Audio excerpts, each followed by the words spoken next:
Hello everyone, कसे आहात तुम्ही सगळे? आय होप की तुम्ही स्वस्त आहात, मस्त आहात, खुश खुश आहात. खुश तर काय काय बोलते मी आजकाल. तर आज आपण पाहणार आहोत डाईस रीडिंग. ओके. डाईस रीडिंगमध्ये काय असणार आहेत की आपले जे ठोकळे असतात, आपण मराठी ठोकळा बोलतो आय थिंक, राईट? ह्यांना डाईस बोलतात इंग्लिशमध्ये. आणि या डाईसवरनं आपण आज प्रोडिक्शन करणार आहोत. तर माझ्याकडे आहेत नॉर्मल डाईस आणि बाकीचे आहेत 3, ते आहे ॲस्ट्रॉलॉजिकल डाईस. आता यांमध्ये काय काय फरक आहे, तर हे फक्त नंबर्सवरनं नॉर्मल प्रिडिक्शन करू शकतो, येस ऑर नो, आणि फ्युचरमध्ये काय होईल. बट हे जे आहेत ते ॲस्ट्रॉलॉजिकल डाईस आहेत, ज्याच्यामध्ये वैदिक शास्त्राचा उपयोग केला जातो. सो यामध्ये राशी, ग्रह आणि घर या 3 गोष्टींचा समावेश असतो. सो डेफिनेटली आज आपण बघणार आहोत डाईस रीडिंग. आपल्याला काय सांगणार आहेत डाईस? ओके, मी थोडंसं असं करते जेणेकरून तुम्हाला दिसतील डाईस खाली पडलेले. ओके ओके, मी तुम्हाला सगळं दाखवते. फर्स्ट जो डाईस आहे त्याचा आहे नंबर 6. नंबर 6 मला सांगतो की लाईफ तुमचा आता बॅलन्स होणार आहे. तुमच्या लाईफमध्ये तुम्ही गेट टुगेदर करू शकता, तुमचे फ्रेंड्स, फॅमिली सर्कल किंवा काहीतरी असं सेलिब्रेशनवालं लाईफमध्ये तुम्ही काहीतरी करणार आहात. स्वतःला इमोशनली बॅलन्स करताना मला दिसत आहात.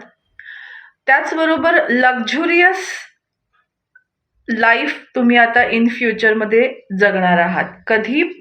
तर विदिन अ 1 मंथ. ओके, सॉरी 5 होते आणि मी चुकून माझ्याकडनं हल्लं गेलं. विदिन अ 1 मंथ तुमच्या लाईफमध्ये लक्झुरी शिरकाव करत आहे. म्हणजे मटेरियलिस्टिक गेन होताना मला दिसत आहेत तुम्हाला. आणि तुमचं लाईफ जे आहे ना ते टोटली चेंज होताना दिसत आहे. बिकॉज नेक्स्ट इयर जे आहे ते सूर्याचं इयर आहे. आणि त्याचमध्ये मला असं दिसत आहे की तुम्ही काही नवीन गोष्टी करणार आहात. तुम्हाला काही आयडियाज येऊ शकतात ज्याच्यामुळे तुम्ही तुमच्या लाईफमध्ये फायनान्शियल ग्रो करू शकाल. तुमच्या लाईफमध्ये चेंजेस खूप येणार आहेत. 12 पोर्टल, या 12 पोर्टल नंतर तुमच्या लाईफमध्ये खूप चांगले किंवा वाईट चेंजेस तुम्ही पाहिले असतील. ते चेंजेस यासाठी आहेत की तुम्हाला तुमच्या लाईफमध्ये स्वतःला चेंज करायचं आहे. बिकॉज तुम्हाला तुमच्या लाईफमध्ये एक लक्झुरियस लाईफ जगण्यासाठी स्वतःमधलं इंडिव्हिज्युअलिटी, तुमचं कर्तृत्व किंवा तुमचं नेतृत्वाची गरज आहे. तुमच्या लाईफमध्ये जे चेंजेस होत आहेत ना ते यासाठी होत आहेत की तुम्ही तुमच्या लाईफमध्ये स्वतःला ओळखा. तुमच्यामधले काही सुप्त गुण आहेत जे तुम्हाला माहीत नाही आहेत, ते तुम्हाला शोधून काढायचे आहेत. आणि त्यासाठी लाईफमध्ये तुम्हाला आत्ता प्रॉब्लेमॅटिक सिच्युएशनमध्ये टाकलेलं आहे. बट त्याचा एंड काय होणार आहे? तर लक्झुरियस लाईफ, रिलेशनशिपमध्ये हार्मनी, न्यू रिलेशनशिपमध्ये तुम्ही जाऊ शकता जर तुम्ही सिंगल असाल किंवा नो कॉन्टॅक्ट किंवा सेपरेशनमध्ये असाल तर डेफिनेटली. कारण रुख चेंज हो रहा है, म्हणजे म्हणतात ना की तख्ता पलटने वाला है, असा एक मेसेज दिसतोय मला. त्यानंतर आहे जो डाईस, त्याच्यामध्ये आहे राहूचं साईन आहे. तर राहू आपल्याला काय सांगतायत की तुमचं माइंड जे आहे ते खूप जास्त, म्हणजे मला हा राहू पॉझिटिव्ह वाटतोय. मला त्याच्याकडे बघून निगेटिव्ह वाईब्स नाही येते. याचा अर्थ तुमचं माइंड खूप चालणार आहे, जे मी ऑलरेडी सांगितलं तुम्हाला की तुमच्या माइंडमध्ये आयडियाज खूप येतील. तुम्ही टेक्नॉलॉजीचा जर यूज केला तर डेफिनेटली तुम्ही तुमच्या लाईफमध्ये ग्रेटर अचिव्हमेंट्स मिळवू शकता. आणि नंबर 12 हे सांगतात की नंबर 3 सक्सेस, तुम्हाला गायडन्स चांगला मिळेल. तुमच्या इमोशन्सचा वापर करून जर तुम्ही तुमचं काम करायला स्टार्ट केलं, कम्युनिकेशन स्किल तुमचं चांगलं ठेवलं, तर तुम्हाला कुठल्याही सिच्युएशनमध्ये स्टेबल लाईफ मिळणार आहे. एक सक्सेस तुमच्या जवळ येताना दिसतोय मला. आणि सगळ्यात इम्पॉर्टंट गोष्ट मला काय दिसते तुम्हाला सांगते की आत्ता तर मला असं दिसतं आहे ना, की तुमच्या लाईफमध्ये यू आर गाइडेड. ओके, तुम्ही गाइडेड आहात. तुम्हाला युनिवर्स मेसेज देतात. आणि सगळ्यात इम्पॉर्टंट म्हणजे आता येणारा जो काळ आहे, त्या काळामध्ये तुमच्या लाईफमध्ये 12th हाऊस तुमचं जास्त ॲक्टिवेट होणार आहे. तर स्वतःच्या एक्सपेन्सेसची काळजी घ्या. आणि मला असं वाटते तुम्ही खूप जास्त भक्तिभावाकडे किंवा स्पिरिच्युअलिटीमध्ये स्वतःला झोकून देणार आहात. म्हणजे असं नाही की तुम्ही सगळं कामधाम सोडून रामनाम जपत बसलाय, तसं नाही बोलत आहे. बट तुम्ही मनाने खूप स्पिरिच्युअल होणार आहात.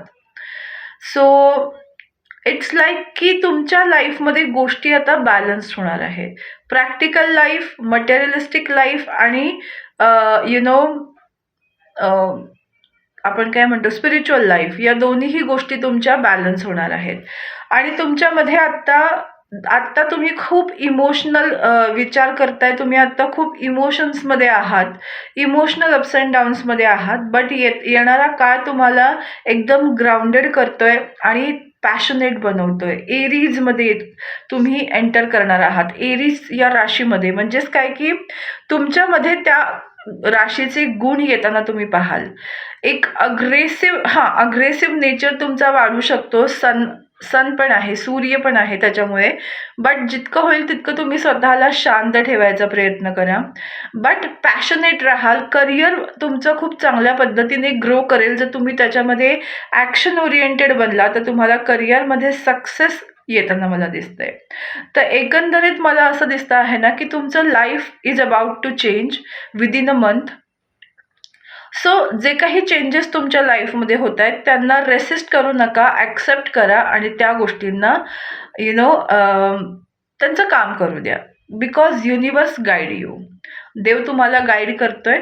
तुम्ही त्यांच्या छत्रछायेखाली आहात. तुमचं नुकसान होणार नाही. ओके, हे मेसेज मला मिळत आहेत. तुम्हाला हे रिडिंग कसं वाटलं? आणि तुम्हाला जर डाईस शिकायचं असेल, डाईस रिडिंग करायचं असेल, नॉर्मल डाईस समजा करायचे असतील तर त्याचं चार्जेस वेगळे आहेत. ह्याला न्यूमरॉलॉजिकल डाईस म्हणतात आणि हे जे आहेत ते ॲस्ट्रॉलॉजिकल डाईस आहे, ज्याच्यामध्ये वैदिक शास्त्र पण तुम्हाला थोडं शिकवलं जाईल. तर दोन्हीचे चार्जेस वेगळे आहेत. तुम्ही माझ्याकडे चौकशी करू शकता. जर तुम्हाला शिकायचं असेल तुम्ही माझ्याकडनं शिकू शकता. Thank you so much. God bless you all. Take care. Bye.